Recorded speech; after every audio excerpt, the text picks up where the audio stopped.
আসসালামু আলাইকুম ও রহমতুল্লাহ। প্রিয় দিনী ভাই ও বোনেরা, আশা করি আপনারা সকলে ভালো আছেন। আজকে খুবই গুরুত্বপূর্ণ একটি হাদিস আপনাদের সামনে পাঠ করব। কিয়ামতের দিন 4টি প্রশ্নের জিজ্ঞাসাবাদ না হওয়া পর্যন্ত কোনো ব্যক্তি নিজ জায়গা হইতে আপন কদম বিন্দুমাত্র হটাইতে পারিবে না। 1. জীবন কোন কাজে শেষ করিয়াছ? 2. জীবন কোন কাজে ব্যয় করিয়াছ? 3.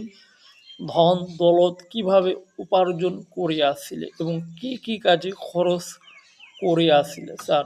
সেই এলেমের উপর কতটুকু আমল করিয়াছিলে? হযরত আবু দারদা রাদিয়াল্লাহু তাআলা আনহু বড় সাহাবী ছিলেন। তিনি বলেন, আমার সবচেয়ে বেশি ভয় হয় এই বিষয়ে যে না জানি কিয়ামতের দিন আমাকে সকলের সামনে ডাকে এই প্রশ্ন করা হয় যে যতটুকু এলেম শিখিয়াছিলে উহার উপর কতটুকু আমল করিয়াছ। স্বয়ং নবী করিম সাল্লাল্লাহু আলাইহি ওয়াসাল্লাম এর নিকট এক সাহাবী জানিতে চাহিয়াছেন যে সমস্ত মাখলুকের মধ্যে নিকৃষ্টকে। তিনি ফরমাইলেন, খারাপের প্রশ্ন করেও না, ভালোর কথা জিজ্ঞাসা করো। নিকৃষ্টতম আলেমগণই হলো নিকৃষ্টতম মাখলুক। এক হাদিসে বর্ণিত হয়েছে, এলেম দুই প্রকার। এক প্রকার যাহা শুধু জবান পর্যন্ত সীমিত থাকে, অন্তরে কোনরূপ আসর করে না। কিয়ামতের দিন এরূপ এলেম ওই আলেমের বিরুদ্ধে কঠিন প্রমাণস্বরূপ হইবে।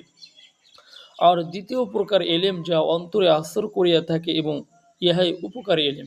মোট কথা, জাহেরি এলেমের সাথে সাথে বাতিনি এলেমও হাসিল করিতে হইবে, যাহাতে এলেমের গুণে অন্তরও গুণান্বিত হয়। আর যদি এলেম অন্তরে আসর না করে, তবে এই এলেমই কিয়ামতের দিন আলেমের বিরুদ্ধে সাক্ষী ও প্রমাণস্বরূপ হইয়া দাঁড়াইবে এবং তাহাকে জিজ্ঞাসা করা হইবে যে তুমি এলেম অনুযায়ী কি আমল করিয়াছ। আরও বহু হাদিসে এই অবস্থার উপর কঠিন হইতে কঠিনতর শাস্তির ভয় দেখানো হয়েছে।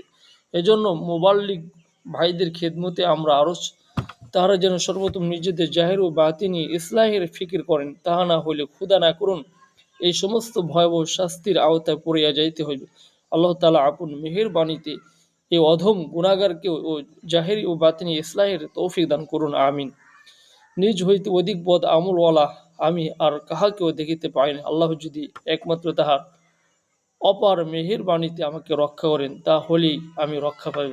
বারাকাল্লাহু লানা ওয়া লাকুম ফিল কুরআনিল আযীম। ভিডিওটি ভালো লাগলে শেয়ার করে দিবেন।